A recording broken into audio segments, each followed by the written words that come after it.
Hi friends, எல்லாருக்கும் வணக்கம். இன்றைக்கி நாங்கள் வீடியோவில் பார்க்க போகிற விஷயம் என்னென்னு சொல்லி சொன்னால், ஒரு தாவர நர்சரி ஒன்றை எப்படி இலங்கையில் பதிவு செய்கிறேன்ட்டு பார்க்க போகிறோம்.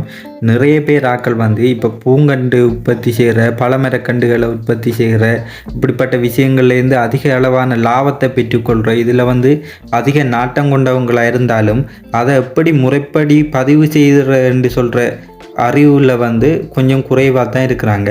இப்படிப்பட்ட நிறைய கஷ்டப்படுற நண்பர்களுக்காக தான் இந்த வீடியோ.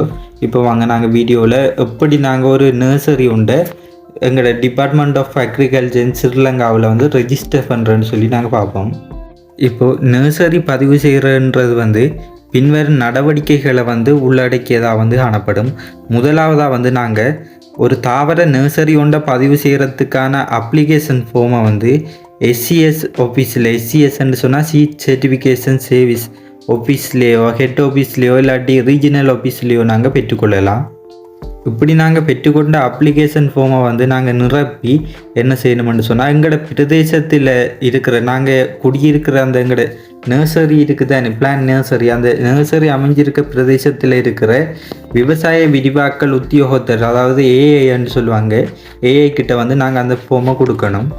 பிறகு ஏஐயால் எங்களோட பிளான் நர்சரிக்கு ஒரு ஃபீல்ட் விசிட் ஒன்று நடத்தப்பட்டு அவர் சாட்டிஸ்ஃபை ஆகிற பட்சத்தில் என்ன செய்வார்ன்னு சொன்னால், அந்த ஃபார்மை டிடி ஊடாக பிடிக்கும், பிடி ஊடாக டிரெக்டர் ஆஃப் அக்ரிகல்ச்சருக்கும் எங்களோட அப்ளிகேஷன் ஃபார்ம் போகும்.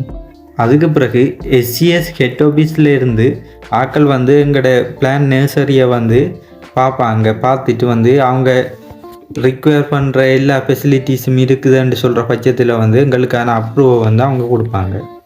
இப்போது உங்களோட நர்சரியை நாங்கள் பதிவு செய்யணும்னு சொல்லி சொன்னால் என்னென்ன ரிக்குவயர்மெண்ட்ஸ் எல்லாம் இல்லை அதில் இருக்கணும், என்னென்ன ரிக்குவயர்மெண்ட்ஸ் எல்லாம் அவங்க பார்ப்பாங்கன்னு சொல்லி நாங்கள் இப்போ பார்ப்போம். குறைஞ்சது அந்த தாவர உற்பத்தி செய்கிற நர்சரிக்குன்னு சொல்லி 20 பேஜ் காணியாச்சும் இருக்கணும். அடுத்ததாக அந்த நிலத்துக்கு அத்தாட்சி பத்திரம், உறுதியோ இல்லாட்டி ஒப்பமோ கட்டாயம் இருக்கணும்.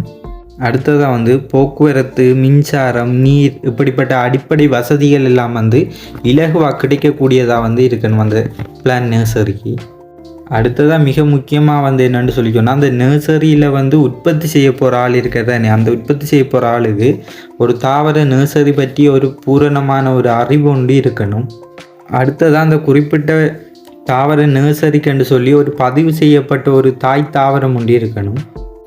அடுத்ததாக என்ன செய்யணும்னு சொன்னால், அந்த குறிப்பிட்ட நர்சரியால் வருடம் ஒன்றுக்கு குறைஞ்சது 1000 தாவர கன்றுகளையாவது உற்பத்தி செய்யக்கூடிய அளவுக்கு கெப்பாசிட்டி இருக்கணும். இப்படி எல்லாம் இருக்கிற பட்சத்தில் எங்களோட நர்சரிக்கான வருடம் ஒன்றுக்கான பதிவு கட்டணமாக 290 ரூபா அறவிடப்படும். இப்போ நாங்கள் நர்சரி ஓனர் அவர்கிட்ட நர்சரிக்கான தாய் தாவரத்தை கட்டாயமாக பதிவு செய்ய வேணும்னு சொல்லி நாங்கள் பார்த்தோம் தானே. இப்போ எப்படி ஒரு தாய் தாவரத்தை பதிவு செய்யலாம்னு சொல்லி நாங்கள் இப்போ பார்ப்போம். தாய் தாவர பதிவுன்னு சொல்கிற விஷயமும் நர்சரி ரெஜிஸ்ட்ரேஷன் மாதிரி சேம் ப்ரொசீஜர் தான். இப்படி எல்லா ப்ரொசீஜரும் முடிஞ்சு கடைசியாக SCSலேருந்து ஃபைனலைஸ் பண்ணுறதுக்காக வரவங்களுக்கு எங்களோட தாய் தாவரத்தில் இயல்புகள் அனைத்தும் திருப்தி அளிக்கக்கூடிய வகையில் இருந்துச்சுன்னு சொல்லி சொன்னால், அவங்களால அந்த தாய் தாவரத்துக்கு ஒரு பச்சை கலரில் ஒரு லேபல் ஒன்று கொடுக்கப்படும். இப்படி நாங்கள் எங்களோட தாய் தாவரத்தை பதிவு செய்கிறதுக்கான கட்டணமாக எந்த ஒரு ரூபா பணமும் அறவிடப்பட மாட்டாது.